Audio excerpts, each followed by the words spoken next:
It's Online's coverage of the Monday night strength of field.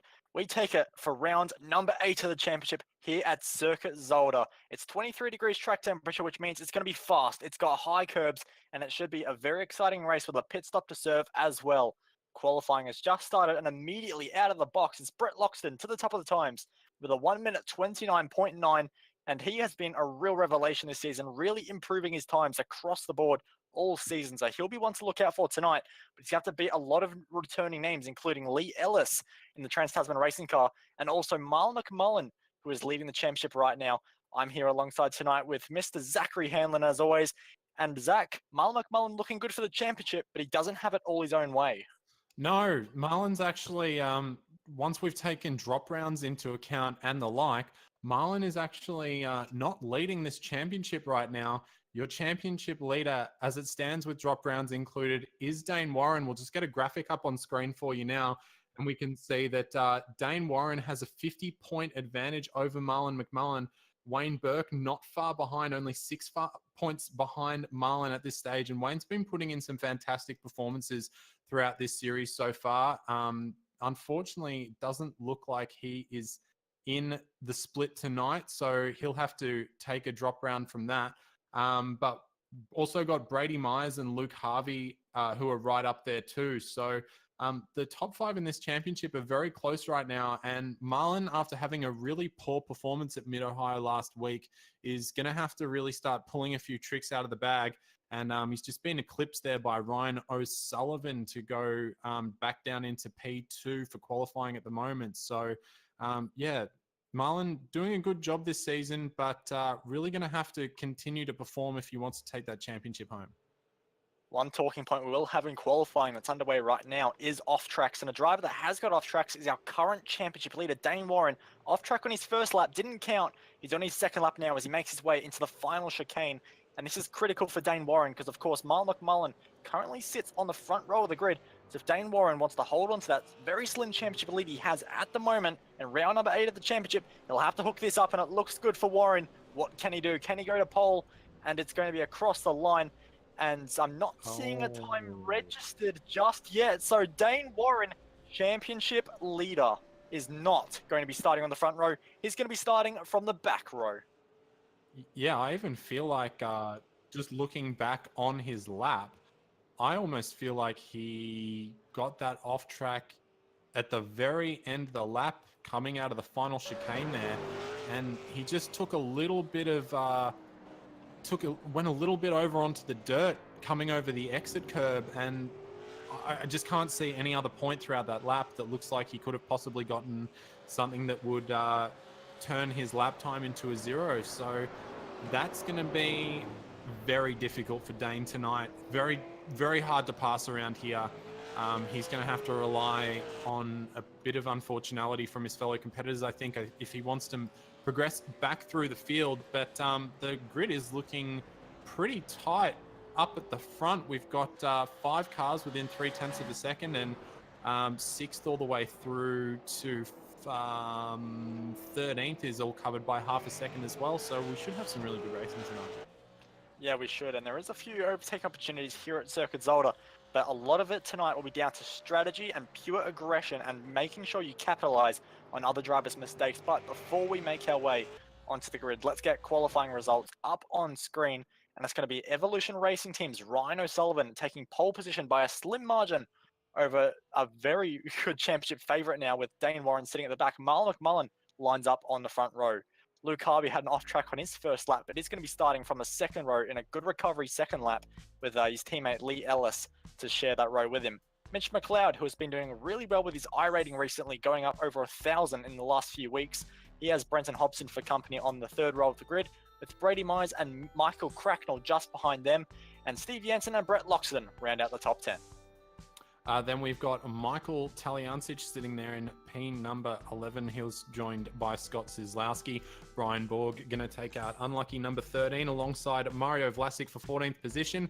Thomas McMillan will be looking to push his way through the field from 15th. He's joined on the grid by Kyle Stokes in 16th position. Stefan Nikolajevic in 17th position is joined by Greg Sharp for 18th. Then we've got Chris D'Angelo in 19th, and Jason Cossey will round out your top 20. And the rest of our enormous 30-car grid tonight: Jacob Knight, Laurent Benso, Ryan Bodley, Darren Lord in 24th, Will Dodd taking out the 25th position, David Kinman will start from 26th, Alejandro Martin will start from 27th, Brenton O'Brien will be looking to pass a few cars from 28th, and Corey Preston having a shocking lap, obviously not feeling very comfortable with that car. He's starting in 29th. We'd expect him to progress a little further. And Dane Warren, our current technically championship leader, is going to have to work himself through 29 other cars if he's hoping of stepping on that top step tonight. Yeah, it will certainly be quite the challenge for Dane Warren, but if anyone can do it, he's probably one of the best chances to do it and pull it off. Of course, he will have one pit stop to play tonight, and he could use that to his advantage.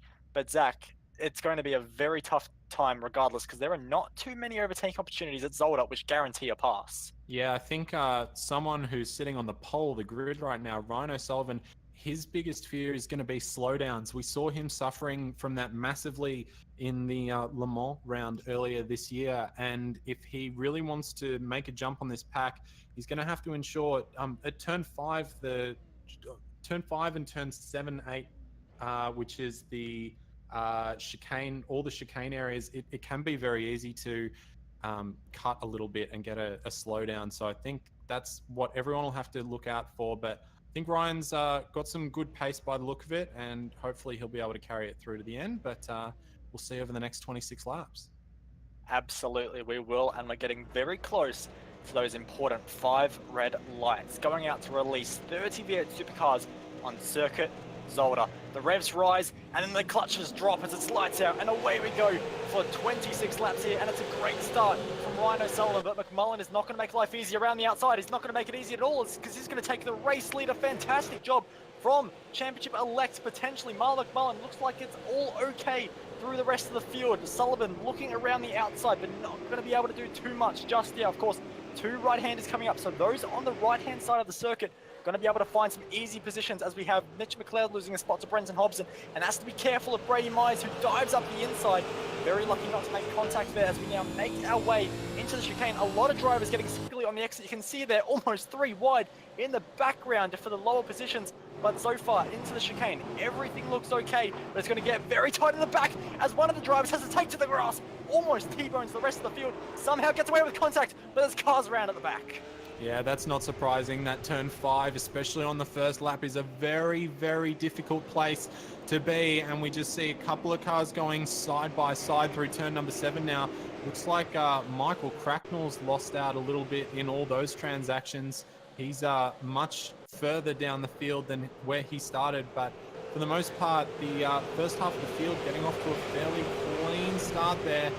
Ryan O'Sullivan losing out on that start, and also not looking very comfortable through the first corners of this race. So time for Marlon McMullen to stretch there's his a legs crash a at the bit. back. Mitch Cracknell sends a car around. It's in the middle of the track. Cars going left and right, having to avoid. That was a very, very scary situation there, and it's still going on. Yeah, that was huge. That car that came in at the very end there, I think that was Will Dodd, and his motor is gone. Very excessive damage there, and it looks like Michael Cracknell is out of there too. We'll see if we can get a Cut Price Racing replay of that for you. And just having a look here, so Michael just, those 2 cars just got together on the straightaway there, and that was a big, big accident. And Will Dodd just coming in at the end there and just totally KOing his car. So very unfortunate for those drivers there, but we will move on and look further up the field as these cars are now just starting to spread out a tiny, tiny little bit. But Marlon McMullen has a nice little gap now, and it looks like Ryan O'Sullivan is just being tailed by Luke Harvey and Lee Ellis. Lee got off to a pretty good start, toughing it round the outside through turn 1 there, and managed to hold his position from where he started. But just having a look back, a little bit of a dive there from Thomas McMillan looking down the inside of Scott Sislowski. Brian Borg, I think, also having a bit to deal with there too. But Not a bad start there. Oh, and Kyle Stokes just gives a little bit of a bump there to Michael Taliancic as they go 2x2 through the final corner. And Brian Borg is also going alongside with Thomas McMillan there as they come, or Scott Zizlowski, pardon me, as they come down into turn 1. Brian has the inside line, which is preferred, but for turn 2, it's going to go to Scott Zizlowski. So very nice job there from Scott. And Thomas McMillan also looking with his teammate Dane Warren behind. He's going to let him through very easily there. So McMillan not putting up too much of a fight for his ASM teammate in Dane Warren there, who's still making his way through the field. And after all that carnage, Dane Warren was very, very lucky to get through all that. Absolutely, and not only just getting through with a clean car, but also making positions in the meanwhile as he gets very close to the back of the 13 car there through the chicane of Brian Borg, as he looks for one more position on his charge, currently sitting at 16 positions as he now fires his way into the chicane. Not going to be able to make any moves there on the Progression Racing Australia driver at the moment, so he's still looking very strong to make some more positions up, and he's just scything his way through the field at the moment, but he's got a long way to go if he's going to have any chance of the race win tonight, because after just 3 laps at the end of this lap as he goes up the inside potentially, big move there, and gets the job done just about. Will he have the traction? He will. No, he's going to get contact! Oh no, it's over! It's over! It's his teammate who gets collected once again. This is a huge crash. Keep the Second brakes lap on, in a row! guys. And Corey Preston! Jeez. This That's was really a massive accident. It's really difficult when the circuit is as tight as it is here at Zolder. We'll get a replay of that for you. Very unfortunate there. So Dane had the move almost done, and he probably could have stayed. Oh, he was trying to come over to the right, but he just had a little bit of tailspin there and got into Brian Borg, shot him into the wall, and that fired him into his teammate of McMillan there. And Stefan Nilijevic also getting caught up in that. And then Corey Preston just coming from way behind in that pack, not expecting that at all, and crunch right in. So, damn. It was going to be fun watching Dane come through the field, but, unfortunately, when you start from the back, it is very hard to get past 29 other drivers cleanly. And just that one little bit of slip there is all it took to end the night for Dane Warren. Yeah, unfortunately, and this could have big championship implications. I don't mean to sound like Scafey here, but this is round 8 of the championship, of course, and there are 8 rounds that are counted in this championship. There's still more rounds for Dane Warren to potentially improve on his score. But McMullen has been one of those drivers who currently leads at the moment. He's been one of the drivers that always rocks up just about every single round to collect those points no matter what. Dane Warren, he has not registered for every single race this season so far, so he's openly just left some points available on the table, and now getting involved in an accident after starting dead last on the grid. He can't afford too many of his results. He's championship leader at the moment, but with drop rounds you can never rest too easily. Yeah, it's always that potential though with the way that iRacing works, in that you can, you only get 2 laps on your qualifying, and if you make a mistake on either or both of those laps, you can really put yourself in a hard spot. And that's, I've been there. I'm sure you've been there, Bo, and I'm sure a lot of other iRacers have been out there before. And that's unfortunately just the way it rolls for Dane Warren tonight. And really, he's got no one to blame but himself for that. But if he has the, if he has the time to complete the rest of the season and make sure that he doesn't have any more poor results such as this one, he could still well be within a shot of this championship. So he'll just have to, have a look and reflect on what went wrong today and move it forward. And I'm sure that we'll see him out there probably winning at least another round before the end of this season is out. But just having a look back up towards the front of the pack here, and he's just dropped off a tiny bit now, but Lee Ellis has been looking quite racy compared to his teammate in Luke Harvey. Just made a slight mistake as they were coming out of the hairpin turn 8 there, but Lee has been closing up on the back of his TTR teammate, and not having too much to worry about in the championship, and with the lead car not all that far up the road, be interested if Lee might think about doing a bit of strategy and pushing himself forward up to the front of the pack. Yeah, potentially. There's of course a lot of options there when you are behind a teammate, just to feel safe even more and just really work and try and get yourself up the order, because of course we can't forget they're not too far away from Ryan O'Sullivan at the moment, who is currently sitting in P number 2. So these three cars very, very close at the moment. So we'll have to wait and see what strategies they're doing, and if anyone is trying to take advantage of maybe a fuel window, tire window, or whatever it might be. Because of course there's still 20 laps to go, the tire's still young, there's still a lot of grip in the car. But we know these tires do fall off quite quickly, and the undercut is pretty powerful sometimes in the V8 Supercar. So strategy will be a key factor if Lee Ellis doesn't slide it out too much out of the Villeneuve chicane.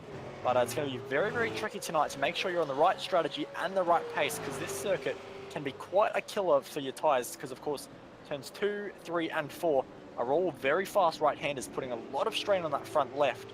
So tires will definitely be a talking point later on in the stint. But right now, your race leader is Marlon McMullen, who is pulling a nice little gap over position number 2, this battle we're talking about. And those three guys are now making a little bit of a gap over Mitch McLeod, who does have very good pace in that talking car, so we can't rule him out just yet, because he has been very quick so far this week. Yeah, and Mitch has been putting in some really good results all throughout the season. He's been looking, you know, when he has been here, he has looked very racy and is always, you know, he's always there to defend or attack, and he's happy to do it either way. But he has been putting in some really, really good results all throughout his V8 Supercars career, and I have no doubt that if he can just find a tiny bit more pace in that car, then he will be able to move up. But at the moment, he is pretty much dead even with Lee Ellis, the car ahead. Luke Harvey, actually the second fastest car on track right now, apart from Marlon McMullen. Those guys were only separated by 200ths of a second as they came over the timing line last time, and Ryan O'Sullivan losing 2/10 to both of those guys, as he's in a bit of a sandwich between the fast guys there. So Ryan's going to have to make a bit of a move here, and the gap is starting to eke out from him to Marlon to about 2 seconds now. And Luke Harvey is right on the back. He's only 0.3 of a second behind Ryan now. And Ryan, you know, Ryan's very, very quick in this car, but he probably doesn't drive it as much as a lot of these other guys do. So just maybe working out a few of those inconsistencies will help him move up there. But he's doing a pretty good job at the moment to stay up there in P2 for sure. Yeah, absolutely, of course. He used to be one of those guys you'd very often see an official race around in this series, but lately, of which is, you know, has had a lot of time, things on his hands and hasn't quite been able to get the time into it. But tonight, really putting all that practice issues aside and really putting in a really good performance, holding off someone like Luke Harvey is not an easy task at all, and he's doing a fantastic job at it. But I just want to have a little bit of a look a little bit further back at a battle that is starting to brew for position number 6, and who else would you possibly expect to be in position number 6 but Mr. Brenton Thompson, who is live on Twitch, Hobo88, if you are interested in checking out his point of view after the race. But he's starting to come under a lot of pressure from Brady Myers, who in that last time around was a massive 0.4 of a second quicker than him. So Hobo's got a lot of work to do if he's going to stay ahead of the number 6 car, as that number keeps on haunting him.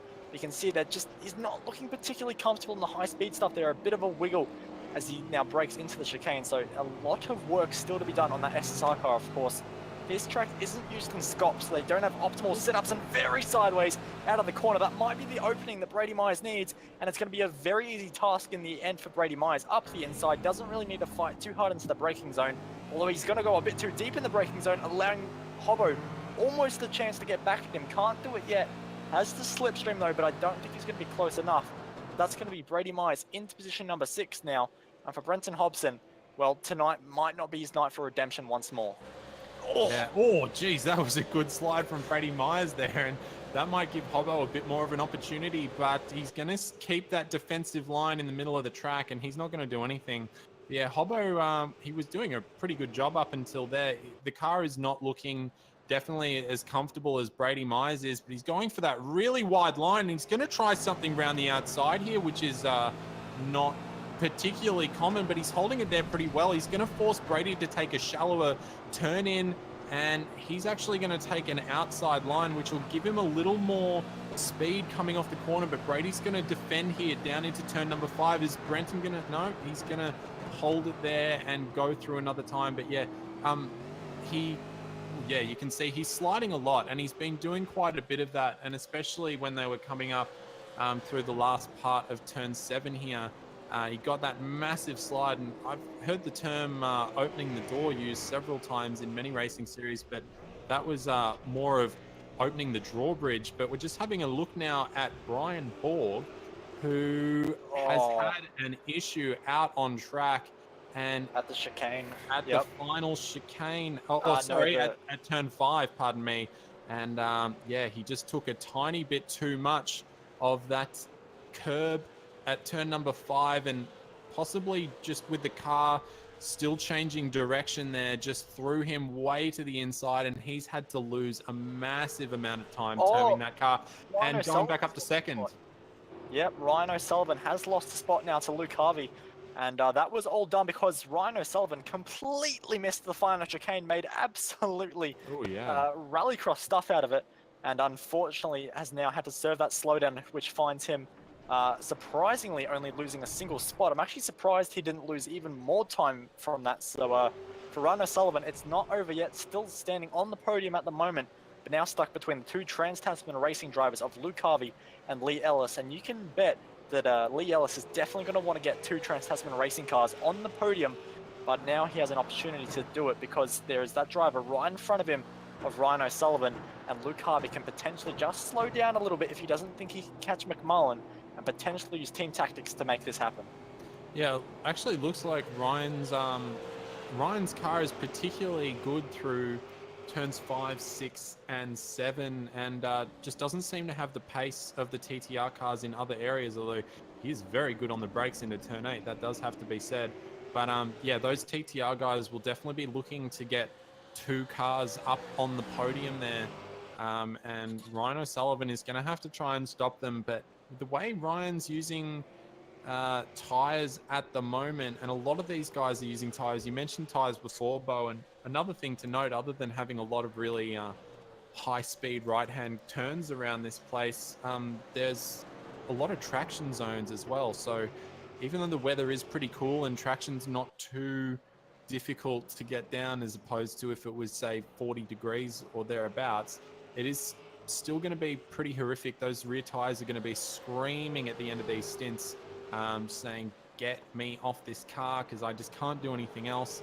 And Ryan now, as you can see, just through that last section of the track and through turn 1, 2, and 3, he's dropped back massively from Luke Harvey. But if he gets a decent run out of here through turns 5, 6, and 7, you probably will see him start to catch up again. So, but Lee Ellis is looking pretty feisty now. In fact, Ryan has to go slightly defensive and just goes a bit too deep. And I fear that even though he's sliding it like a champ, it's still going. It's still going. He's still in a drift from that one corner, and that's going to open the door for Lee Ellis. Now, surely Ryan O'Sullivan's going to pit this lap. I just can't see him not pitting this lap as Lee goes right in there, nice and deep under brakes and pulls that move off. So if Ryan does come into pits, the pit entry at Zolder is the worst pit entry at any circuit ever, and he does go straight for the pits. So there you go. Ryan O'Sullivan now in the pits after using up all that rubber, just running a little bit wide there, but that's not going to affect him too badly. So Ryan O'Sullivan, Brady Myers as well, Brenton Thompson also in the pit lane, and Luke Harvey is in there too. So Luke Harvey covering off Ryan. So Lee Ellis is now out there and has something to do to either jump his teammate or ensure that he's not jumped back by Ryan O'Sullivan after making that move there. But we'll see where they come out. It'll be pretty interesting to find out, but he has to be extremely careful of the threat that is currently being made by Mitch McLeod, because before that all kicked off and Ryan O'Sullivan turned into Mad Mike Widette for a little bit there, Mitch McLeod was making huge inroads on Lee Ellis and Luke Harvey, and of course Ryan O'Sullivan too. He was catching by half a second a lap at points. He was flying, and you can see now already on the back of Lee Ellis. Mitch McLeod, if his safety's rubber, of course, we saw him fall back a little bit, and Lee Ellis has actually made a mockery of the chicane, had to run very deep, and that might open the door now for McLeod, who has a much better exit, but doesn't look like he'll be able to do too much with it unless he's getting very feisty on the brakes, and in fact, Ellis is going to have to go a little bit defensive, but in the end, just holds his line quite nicely. But Mitch McLeod, if his safety's rubber, he's going to be very, very strong, because he right now has one of the best paces on track apart from Marlon McMullen. He is flying. Yeah, and Lee Ellis is straight into the pits, and so is Mitchell McLeod. And Lee Ellis is in the hole! Oh my goodness, and nearly got him coming into the pits. So and this is awkward because there's a little bit of a chicane coming into the pit entry, and yeah. McLeod had to back out of it. He should have just kept with it. But anyway, that would have been more entertaining if he had kept with it. But fair play to him.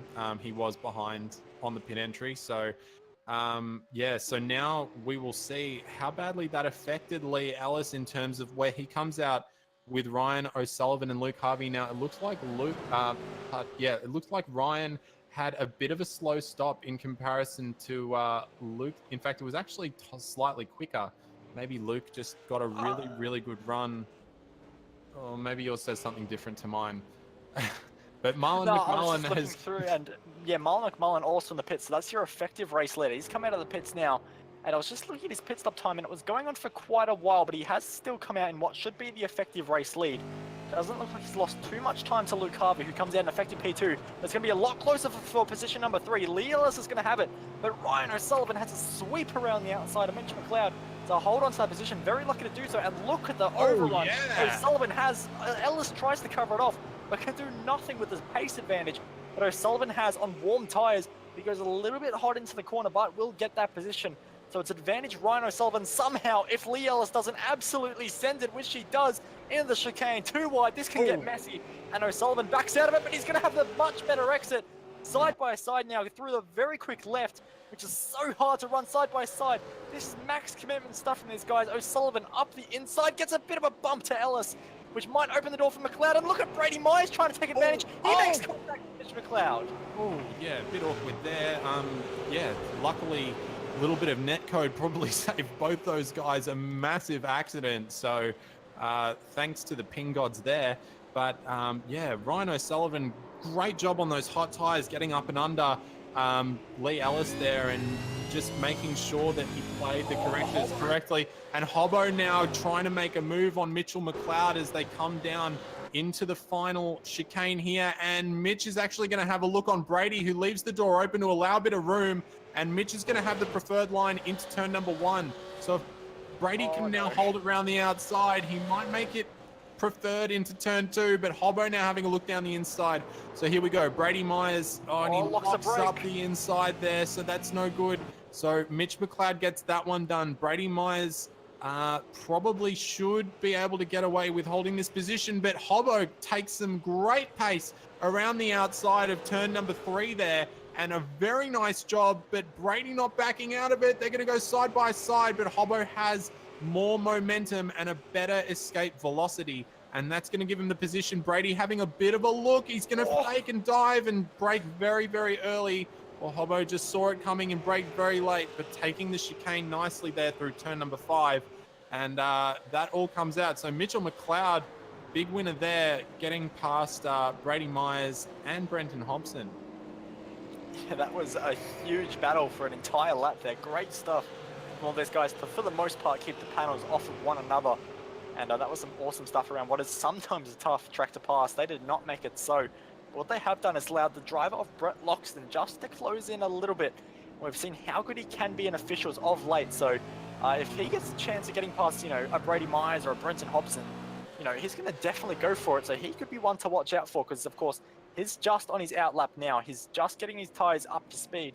So he's going to have the freshest of them all. So he's a driver to watch out for 100%, especially with Myers and Hobson and McLeod all absolutely beating their tyres to death in the first few laps. So we'll keep an eye on his progress through the field. But O'Sullivan has now got a little bit of a margin to Lee Ellis behind for position number 2. So O'Sullivan trying to make a run for it. And Ellis, of course, has that big margin back to McLeod, who's still got a little bit of a gap to Hobson. So it's spread out a little bit for the moment, but you can see that Brady Myers, through the high-speed stuff, still just not looking comfortable in his car at the moment. And you can see that he's being caught very easily by Brett Loxton behind. So I wonder if Brady Myers has any kind of damage, because he was a lot quicker in the first stint than he was in his second stint currently. I'm not seeing anything major on the car. It all looks in one piece. But the balance of the car has definitely changed for Brady Myers since the pit stop.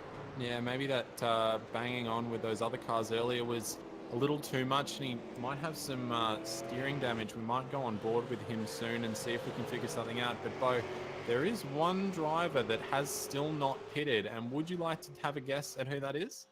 Would it be the driver that does this almost every week? Pretty much. It'd be Michael Taliancic, who is still running around 16 laps into the stint, which means he's only going to have there or thereabouts 9 laps on a fresh set of rubber to get to the very end. And his pace has been pretty good. Hasn't been totally on fire, but it's been about as good as pace up to about position number 13. So he will maybe come out somewhere around there. We will see, but he will have fresh rubber to go all the way to the very end. I'm just going to jump on board with Brady Myers and just see if he's having a bit of an issue with the steering on that car. And he's taking it very, very easily. And just having a look. It seems pretty straight. So, as we've been talking about a few times throughout this V8 Supercar series, having a bit of bent steering can really affect the mind when you're trying to go around here. But Brett Loxton in the mirrors, and Brett Loxton's going to try. Oh, he's going to back out of it. Good job there. I was actually on board with Brady there, and I assure you that was pretty scary to watch from the onboard. He couldn't really tell where Brett Loxton was at all. But Brett has been putting in some really good performances throughout this series, and we saw last week at Phillip Island doing a really, really fantastic job there. So not surprising to see him battling up with these guys, but he'll have to work back about half a second of margin now to get back on the back of Brady Myers and go for a move. But Brady definitely not, as you said, looking as strong in this second half of the race as he did in the first. No, not at all. And just to note that Michael Taliancic has finally made his way into the pits, and we'll see what kind of fuel stop he does have, if he's been able to fuel save and just, go a little bit less fuel at the stop than others. And the answer is not really. In fact, he does have one of the quicker stops, but not by much. It's only about half a second saving, so I'm not sure it's worth it. Before the pit stops, he was running at about P number 10. Just looking where he's going to come out at the moment, and it does look like it's going to be P number 10. Could be a little bit tight with Scott Cieslawski on the exit, but Cieslawski not going to quite be long enough. So Taliancic is stayed where he is on track, where he was before the pit stops, and now he's got the freshest tyres by about 2 laps over everyone else. This could potentially work for a couple of positions. I think it's more like 5 laps, because I'm just having a look. We've got, with the exception of Brett Loxton's only been on those tyres for 3 laps, but everyone else, Brady Myers, Brenton Thompson, they've all been on their tyres for about 5 laps so far. So that's actually a very good advantage, but it'll all come down to whether or not Michael can actually do anything with that tyre advantage. And hopefully he will, because that would make for some pretty entertaining racing. He's got Steve Jansen and Brett Loxton probably, who are both within firing range with the amount of laps that we have left in this race. So we'll see what he can do there. But always really pushing the limits on how far those tanks in those V8 supercars can go. And irrespective of where he ends up after the pits, it is very impressive to see Michael being able to extend those tanks out so far. Yeah, absolutely. It's a huge credit to him, and of course the talent that he does have. We know how competitive it can be when the conditions are right. Of course, we've seen him come very close to winning races.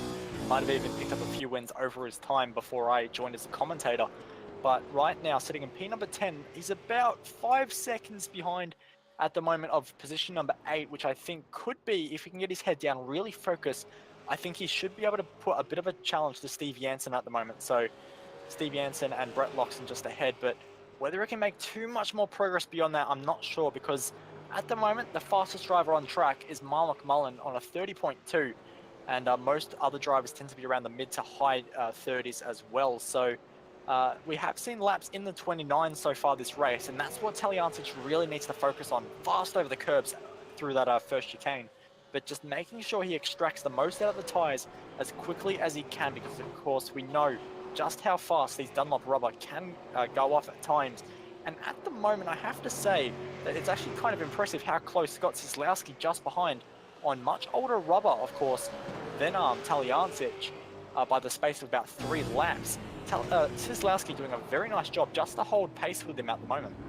Well, another thing to consider, I mean, Michael's been running around here fuel saving for the last 15, 16 laps, so his marks are going to be a little bit different. He's going to have to adapt to, I mean, we are assuming, of course, that he is on full go now. So obviously all of his markers and his turn-in areas will have changed.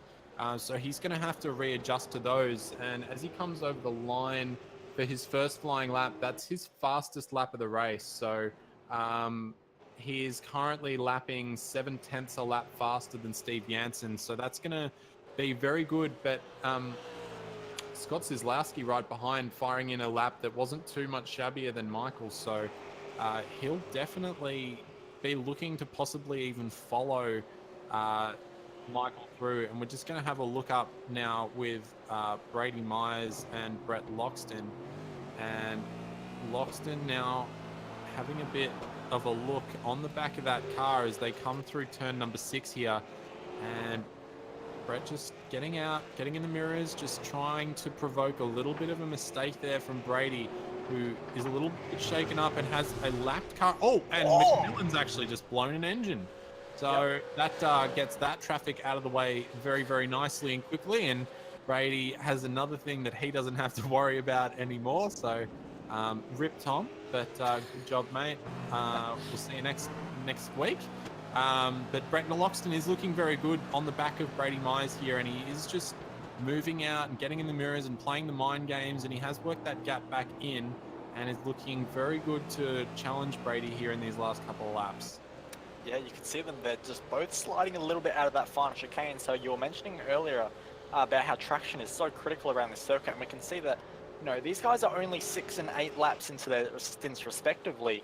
So they're already starting to suffer a little bit, or perhaps they're just starting to get a little bit, you know, ragged, and they're trying to push way too hard to get past one another, or for Brady's case, to try and defend this position. Because Brady's still losing a lot of time per lap compared to the 2 cars in front of him. Mitch McLeod doing 30.4s. Actually some very quick times, only 0.2 off your race leader at the moment.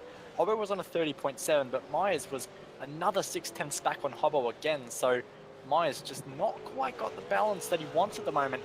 And Loxton really able to capitalize on that and making a really good run of it. But if he's going to get this passed on with just 6.5 laps to go at this point, he has to make sure he's getting closer, and he has to stop getting wheel spin on the exit. And they have to, I mean, they probably don't realize that Michael Taliancic is bearing down on all these guys. He is actually going quite quickly comparatively, although he was only about 0.3 faster than Steve Jansen that lap. But importantly, he was 0.8 faster than both Myers and Loxton on that last lap. So if he can keep putting it in, both he and Jansen are going to catch up to the back of those guys. And then they'll make it a much bigger battle than I'm sure Loxton or Myers want it to be. So they'll really have to be careful. And you can see now Michael Taliancic, he's actually within a second of Steve Jansen ahead of him. He's only 0.7 of a second behind now. So he's been making very good inroads. And again, that lap 0.7 faster than Steve Jansen. So he's going to, I dare say, he's going to have to get past Steve pretty quickly. And if he can keep on pushing the pace and Myers and Loxton don't battle too much, he may be able to catch up to those guys as well. Yeah, very possible. And like you said, he's a man on a mission at the moment, really reeling some times down, and was actually the quickest car on circuit last time around. So Taliancic really got the bit between his teeth at the moment, and doing a great job, 0.7 quicker than Steve Jansen. So really flying at the moment. Loxton's just beginning to lose touch with Myers as well in front.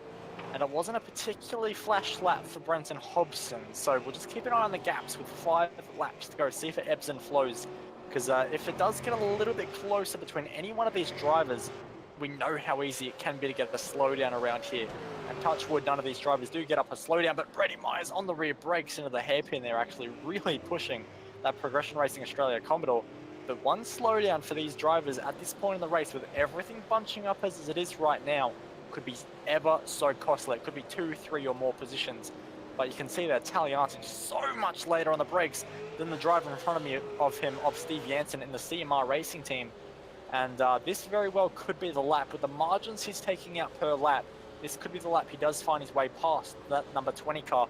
It was the 30.6 for Steve Jansen last time around. and it was 0.2 of a second quicker for Taliancic, who was not quite the quickest car on track, 200th slower than Lee Ellis last time around, who's trying to make a charge on Ryan O'Sullivan just a second in front of him. But Taliancic is making big inroads at the moment, and he has to start making moves, because at the moment, he's still where he was before the pit stops. Yeah, well, Jansen's been a little bit inconsistent in his times. He was about 0.6 of a lap faster that time round than he was the previous lap, and you can see right now he's not looking very comfortable, and he almost goes around through the exit of turn number 5 there. Very big moment as the car got flung around sideways, and he was just able to hold it. But now Michael Taliancic is right there, right on the rear bumper, getting a nice run out of turn number 7, being very smooth, being very calculated, and just working this move and working on it and working on it. A little bit of traction loss there, and Steve has to go very defensive, and this is going to play into a big disadvantage for him right here, when Michael comes for the undercut. Now, doesn't have quite enough overlap there, but might be able to push his way to the inside as we come up into turn number 10. The Jackie X-Box, as he tries to go around the outside, and very nicely done. They're giving each other some nice racing room there, but Michael not able to put down the power with the amount of steering lock that he had on, and wasn't able to jump on that loud pedal as soon as he wanted to. So now is critical for Michael Taliancic, because if he doesn't get past Steve Jansen this lap, I'm pretty sure that the next 2 cars up ahead are definitely gone. But Brett Loxton is looking very close as well on the back of Brady Myers. So these guys are still up for a bit of a rumble, and Brett getting a nice run out of turn number 4 there. I don't think it's quite enough to go down the inside of 5 unless he's feeling very brave, which he isn't. He pulls back onto the racing line, and Michael losing time through turns 1 and 2 there, and having to place catch up on Steve Jansen once again. But yeah, these little battles here are going to go till the very end of the race, I've got a feeling. And Brett Loxton is looking very good. And Michael Taliancic, he's really, really good through this last corner here. Myers so sideways on traction out of every corner, and he was so sideways coming out of that fast right-hander. And you can just see there that he does not have the confidence in the car right now, and Loxton is hounding the back bumper of that PRA car at every chance now. And he just looks like he has so much more confidence through the mid-corner. He's able to carry so much more speed, get it turned a little bit nicely there. You can see that Myers has a very nice run through that chicane, but then just lights it up on the exit. If he gets the entry right, he doesn't get the exit, and if he gets the exit, he doesn't get the entry. It's just a nightmare at the moment for Brady Myers. And you can see they're just understeering. That car does not have a steering wheel. It's just a shipping container boat. It is just a nightmare at the moment for him. He's going defensive, but this could be a bit of an opportunity here for Loxton. Can't get on the power soon enough, and Myers cuts the nose off. It's a very hard move to do unless you are just that much better under traction. But in the last few laps, this is where Loxton's been very strong on traction here. A little bit of a 4-wheel drift there this time around. Not going to be able to do it, but Loxton and Myers, this is going to be one for the books. This could be a very exciting finish here at Circuit Zolder. And he's so far over the curbs, 2-wheel moment, and maybe, just maybe, that's the break Brady Myers needs. Yeah, I think that could be the break Brady Myers needs, but Brady is really struggling, and Brett just running a little bit deep there. So Brett maybe just trying to push too hard now, and has maybe he's just, all of his tires have just given up completely. But he's definitely not looking as calculated, as concise as he was just laps ago, as he runs very deep into turn number 8 there. And yeah, that gap now has irked out to a little over a second, or around a second now. So he's got a lot of work to do, and there's only 2 laps remaining once they go past the finishing line this time round. So I don't know. If he can get right back on the bumper in the next lap, he might be able to do something. But my gut feeling says that unless Brady Myers' tyres fall off from eternal understeer, he may be able to bring it home. But you're right, that car, especially through turn 1 the last time around, was just understeering eternally. And he is just even running a little bit wide through on the exit of turn number 3 there, which is not ideal. And Brady Myers is actually just disappeared. Brady? So We'll see if he returns. He could have a failure of the internet on that one. He may reappear in the next few seconds. We will see. But that would be a very unfortunate way to end his race if that was the case. Michael Talyancic now right on the back of Steve Jansen, and Brett Loxton not too far up the road. He's used all of his tires and is going very slowly comparably. So can Michael Talyancic make this work? He's trying, he's giving it everything he's got as he comes up through turn number 8 into turn number 8, and he's got a bit again. Steve Jansen just running a little bit wide as they come through turn number 8, down through turn number 9 and up into 10 now. But Michael not looking good, and we've just been informed that Brady Myers has been disqualified from the race for too many incident points. So just running a little wide there, and unfortunately the stewards have pulled him off the track for reckless driving, even though he was doing a really good job there. And a bit of unfortunate netcode earlier probably had a bit to do with that. But yeah, that's really unfortunate for him. We'll just have a look now to Marlon McMullen is saving fuel quite heavily. I don't think that he's going to really have a problem as he grounds these last few corners, but he's going particularly slowly, and he had the ignition off as he was coming down on the entry into turn number 7 there. But he's done a really fantastic job this race, and the race behind, unfortunately, for Luke Harvey, Ryan O'Sullivan and Lee Ellis hasn't been as exciting as we would have hoped. But Marlon McMullen has done everything that he's needed to do here today. He got through into P1 at turn 1, and he stayed there ever since. And he will be your victor in tonight's Monday Strength of Field for iRacing V8 Supercars. And that should put him in the championship lead. So well done to him. Luke Harvey's going to come over the line in second place. Ryan O'Sullivan holding on for third and preventing 2 TTR cars from getting onto the podium, as Lee Ellis comes across in fourth and Mitchell McLeod in fifth. Brendan Hobson will come over in his ever eternal 6th place, and Brett Loxton coming over in 7th. Oh, Jansen, he just about managed to get past Zaslowski, but it was a nightmare final lap for him, unfortunately losing 2 spots. Just ever so slightly had the door open, a bit of a wiggle through the fast right-hander. We'll get a replay up on screen. Just lost that position to Talyancic, and it killed his momentum, and that allowed Scott Zaslowski, who was right behind Talyancic for most of the stint, dives up the inside, got the job done as well. But as we saw there across the finish line, that poor Steve Jansen just about got him back, but it wasn't to be. So fantastic scrap at the outside of the top 10. Shows no matter what position you're fighting for, these guys will always play for keeps. Yeah, these guys always race hard for every position. I know we've seen, cars biffing and bumping all over P22 or P27 or P19. It doesn't matter what position these guys are fighting for. And to be fair, that was for P number 8. So definitely not a not a lower position, but these guys will play for keeps at any level. But yeah, pretty good race tonight. Maybe not as exciting as some of the other races that we have seen this year, but first 3 cars getting jumbled up a bit there, and a few big incidents early on really mixed it up a little bit. Yeah, absolutely. Of course, the top 3 in this race were a completely different order to what they qualified. Of course, our pole sitter ends up in 3rd.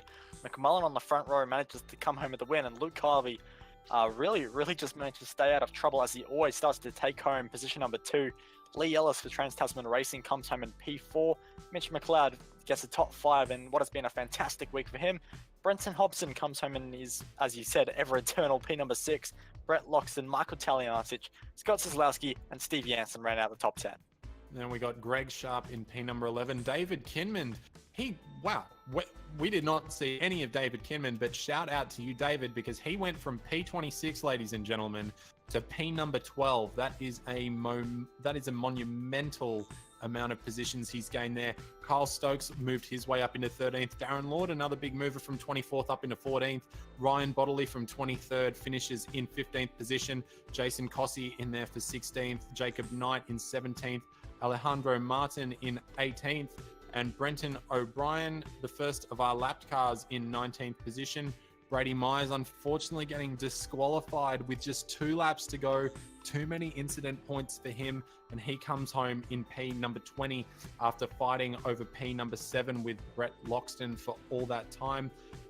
Laurent Benso in P21, Chris D'Angelo 22, Stefan Nikolajevic in P number 23, Byron Borg in 24th, and the rest of your non-finishers: McMillan with a blown engine, Dane Warren, Corey Preston, Mario Vlasic, all out in a huge accident, and Will Dodd and Michael Cracknell all taken out in a massive accident at the beginning of the race as well. So few drivers have a few things that I think they need to improve on for the next round, but I think overall there are some really good racing, good side-by-side action, and in a lot of cases, a lot of drivers leaving a really not too respectful, but a respectful amount of racing room to give everyone an equal opportunity to have a good go. And especially on a track like Zolder, which is so tight, really good to see from all those guys tonight. Yeah, well, these guys always race hard, don't they? And we saw that once again tonight. Hard racing, close racing, and in the end, very fair racing as well, which is what we like to see. We didn't see too many, borderline moves or anything. When moves were made, they were generally pretty clear cut, and respect was given all around. So fantastic to see. And another busy race done here at Circuit Zolder. But speaking of busy, it's going to be a busy week here at V8 Online because we have a massive week. We'll be here broadcasting once again next time on Wednesday night for the Geodesic Racing Oceanic Sprint Championship for round number 8 as well. And that's going to be taking place at the high speeds, the twisty bends of Road Atlanta, which is going to be a fantastic round of the championship. You do not want to miss that one. And if you want a bit more of the Oceanic Championships, why not join the Oceanic Endurance Championship? It's round number 2 of the championship. We bring out the LMP1s to the GTEs once again for a fantastic race at one of the most historic circuits there is in all of the world. It's the Spa-Francorchamps circuit. It's 6 hours, and it's going to be a classic. And then, of course, the one that a lot of drivers will be watching for and putting all their hopes and effort into, it's the V8 Scops Championship, round number 5 at Watkins Glen. It's going to be high speed, high action, and high drama, as it always is, with Jake Sperry and Reese Gardner bringing you the action for that. And then it returns once again to myself and Zachary Hanlon for round 9 of the iRacing official V8 Supercar Series at Montreal. On behalf of myself and Zach, it has been a fantastic night of racing here at Zolder. Thank you so much for joining us, and we'll catch you next time.